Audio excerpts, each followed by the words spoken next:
did a show for us at the Gibson. We introduced him. We had a lot of fun. And by the way, it rocked. Our friend Sammy Hagar, calling from Cabo. Sammy! How you doing, Mark and Brian? Hey, buddy! Congratulations on the Hall of Fame. Man, thanks so much. That's out of sight. I'm just, it's starting to, sink in what it really means and how special it really is.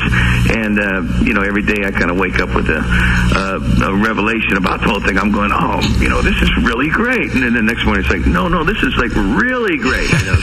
Now, obviously, we have a lot of questions for you, and we're going to deal with I bet you guys do. We're going to deal with the Wolfie thing in a minute. But now, at the induction, you guys perform. Has there been any talk about who's going to sing what and that sort of thing? No, we haven't even talked about anything. This is brand new. And I've talked to Al, and Mikey was here in Cabo at my wife's. We had a big birthday party here for her. And Mikey happened to be here when we got the news, so, but there hasn't been much talk of anything yet. It just kind of sinking in. And well, Sammy, the day that the induction list was announced, there was a quote from you, a story, and we read it. And the thing about your quote is that it kind of embellished and nailed what our concern was when we first heard this was going to happen. And that's that your quote was basically, and I'm paraphrasing, but you said, I just kind of hope that everybody can get along, that there aren't any, snide comments made at the podium, that everybody can put aside their differences and just get along at the induction. And so that kind of goes along with what Brian was just asking. Our worry is that, it's going to be Eddie. Don't be afraid, you guys. Don't be afraid. Just, you can relax. It's going to be okay. We're grown men, number one. Number two, Van Halen's always been unpredictable. So now it would be unpredictable if we were all still together and out touring and everything else. So, it's all cool. When the news first came, it's just like I said, it didn't sink in to what it really meant and what it really is to every one of us. And it's really a special thing. The music and all the work and great things we did all our whole lives. We put our whole lives up to this point into music and touring and writing songs and stuff individually and together. And when you get a validation like this about what we've done is great and good, and the world thinks it is, and you deserve this. It's awesome, man. It's really a great thing. It's what an honor, and everyone's going to be on their best behavior, and they're going to. I think everyone's just as respectful as each other for this event. Yeah. When I first got asked this stuff, though, I was a little shocked at first. I was thinking, oh my God, this could be, but I'm so over that now that when I read things I say, I think, oh man, I wish I wouldn't have said that, because I just blurted some stuff out of the top of my head, like, but I really don't feel that way, and I think that Ed and Al, Mike and Dave and myself should really be the happiest guys on the planet right now. Well, Sammy, it is an honor and a well-deserved honor. So first and foremost, congratulations.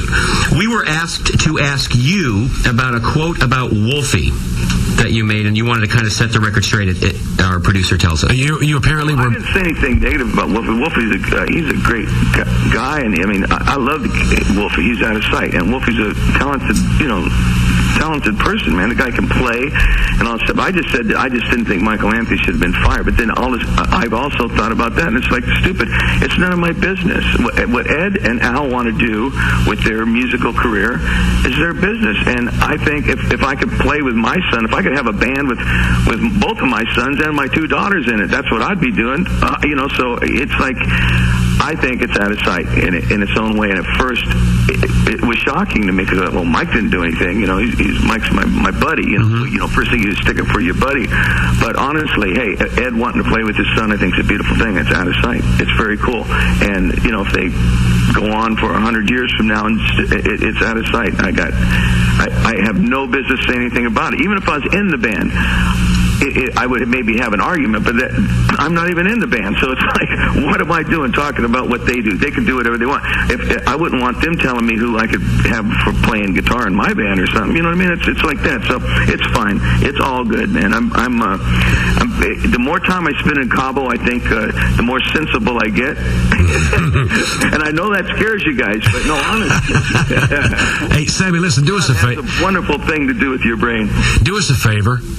What's that? If you do decide to do a Hagar family band where your sons are playing, could you please pick out a situation where your hot smoking wife is in the band and that she has Wait a minute. Here, wait. Hey, talk about my wife. and that she has to bend over a lot. Oh, she'll go dance on the side of the stage. Okay. See, my problem with having my son in the band is my son Aaron, he sings. Yeah. He's a lead singer. He doesn't even play an instrument. Right. So he'd have my job. Oh, I'd be out of a gig. Does he sing pretty well, Sammy? Yeah, he sings pretty good. He doesn't sing the kind of style I do. He's got like a softer, nicer voice, more pleasant to listen to than mine. Not so irritating, But, dude. But no, man, family's great. Come on, it's the best thing in the world. I've always idolized Ed and Al for being brothers and being together their whole life and been playing music their whole life. And that's it, man. That's like the best it can be, It's out of sight. You people that are listening to this, do you realize you're listening to a Hall of Fame, a rock and roll Hall of Fame vocalist? How cool is that? Listen to you giggle. How cool is that? Listen, I'm smiling now. I'm telling you guys, it's really funny. That's the whole thing, because I was, like I said, I was in Cabo when it happened, and I started getting all these crazy phone calls from people, and I realized that the type of humans that are calling me and congratulating me and the other guys, hey, congratulations, you guys, and oh man, the level of people that are calling, I'm going, wow, this really means something, when you got guys like Kenny Chesney calling you up, and Emerald Lagasse calls me up, and Emerald called you? Emerald called me and says, Sammy, congratulations, man, I'm going to be in New York when you're going to be there, and it's awesome, man. You just start realizing that how many people out there that this is, would be a dream come true for. So you're saying that when you get into the Rock and Roll Hall of Fame, it puts you on such a level that Emerald Lagasse calls. Well, he's my buddy to start with, but yeah. I love his talk. I love his cooking show. Hey, wait a minute. Mark and Brian called me. Can you believe that? They told me to congratulate. Bam. Well, it was one of the first. It was one of the first things we told Ted. Let's get Sammy and congratulate him on the air.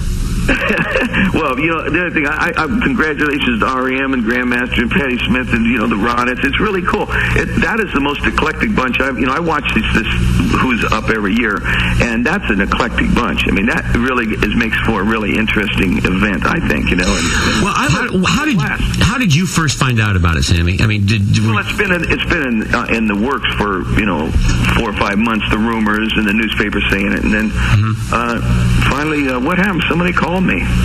Somebody from called me. I think management company called me or something. I'm down here in Cabo, so I'm not easy to reach, and I'm usually not in the house much. So I come back, and I think it was on my message machine. Somebody said, "Hey, congratulations, you guys! You guys have been inducted into the Hall of Fame." And I just left it off that. I thought I already knew that, and then it started sinking in. It's got to be kind of cool for you in that, when you first start out in music and rock and roll, it's just you and a bunch of guys getting together, writing some songs, going into the studio, laying it down. Night after night, you're on the road in a different hotel. But this now solidifies all of that, all of those years of that creative... baby. Yeah. Validation. You didn't waste your time. Everyone appreciates what you did, and it's really great. And I'll tell you what, the main thing is that the years in Van Halen were really the highlight of my musical career and all that stuff. And we had so much fun out there doing all this stuff. A lot of people have used the word hard work. It really was not hard work. We had a blast. We goofed off in the studio. We goofed off on stage, and we goofed off everywhere we went. I don't mean goofed off taking it lightly. We worked hard on our craft, but we had so much fun doing it that, to get honored for having that much fun is like, it's even crazier sitting there going, well, wait a minute. So it's all you got to do is go out and have a blast, and get paid really well for it, and you get an award like this out of sight. Did you say you should be? Sammy, did you say you spoke to Alex? Yeah, I called Al as soon as I got the news. I called Al and said, "Hey, congratulations!" And he said, "Congratulations." We had a great. We started laughing about this and laughing about that, and talking about this and talking about that, and it was all good. Al was accusing me of saying, "Hey, how'd you get elected?" He said, "How'd that work? You only been in the band 21 years." I said, "Yeah, but I've been playing music for 35 years or whatever." But as far as the night in New York at the actual ceremony, when do you get with someone like Eddie and Alex and decide, what songs are going to be sung? Is there a rehearsal? I don't even know if we're playing. I mean, there's really a kind of a couple little quirks about getting up there and playing. I think if we're going to get up there and play, nobody's going to decide anything until the last minute. I think it'll be one of those things everybody gets there, and if we're going to play, that's when we're going to play. I don't think we're going to sit and talk about it and rehearse and do all this stuff. Wow. I think it's more of a spontaneous event like that because, we're not coming in together all on the same plane. I don't know. I really don't know much about it because, like I said, I'm down here on vacation still until Saturday. When I get home on Monday, well, oh, God, the reality. What's the weather like up there, you guys? Yeah, rainy. It's going to be raining. Oh, it's going to be raining on Monday? It's going to be raining. Oh, Monday, maybe it's going to be over. I'll come home on Tuesday. What's the weather look like? That'd be great. I think I'll come home when it's not raining. It's supposed to rain tonight, but 70. Hey, I can't hack it, man. yeah, it's supposed to rain tonight, but it could be done by Monday. Okay, well, I'll look into that. But anyway, when I get back, Irving Azoff, we all have the same manager. And Irving Azoff, if he can, put it all together right, it'll all be fine. It's all going to be fine, but I mean about playing. I don't know. Somebody's just going to have to talk to somebody. And you know me, I'll jump on stage with it. I might be up there with the Ronettes if we're not there. They might have to drag me off to that stage. Well, Sammy, as we said, well-deserved. We're so happy for you, and you've been a buddy to us for a long time, and we were very excited when we heard the news. That's right. Okay, I'll see you guys pretty soon. Now, let's find a party that you can throw, and I'll be there. Now, We'll Sammy, do it. Listen, do us a favor. Throw enough parties for my blood, otherwise we'd see more of each other. Do us a favor in that we've had a lot of friends over the years that went on to become Academy Award nominees, and the one thing that we always kind of tell them is, listen, go to every luncheon, go to every party, go to all that crap because it's going to be the greatest moment of your life. So make sure that you're in New York and you go to if they're folding a napkin, go be there for that. I'm going to see how many days I can squeeze out of this, okay? That's what you mean. Okay. Sammy, again, congratulations. Publicly, congratulations to Ed, Al, Mike, and Dave as well. And this is great. It's a wonderful moment, and I'm happy, and I'm really happy to Good deal. met these people and been involved. It's out of sight. All right, Sammy. Good talking to you. Right on, bye. See. They're good. Van Halen, they're good, Right. but they'll never be a rock star supernova in my book. No, there won't be. I think you're absolutely right about that. No, there's your super group. That's what they were. Soon to be, brother. Rock and roll.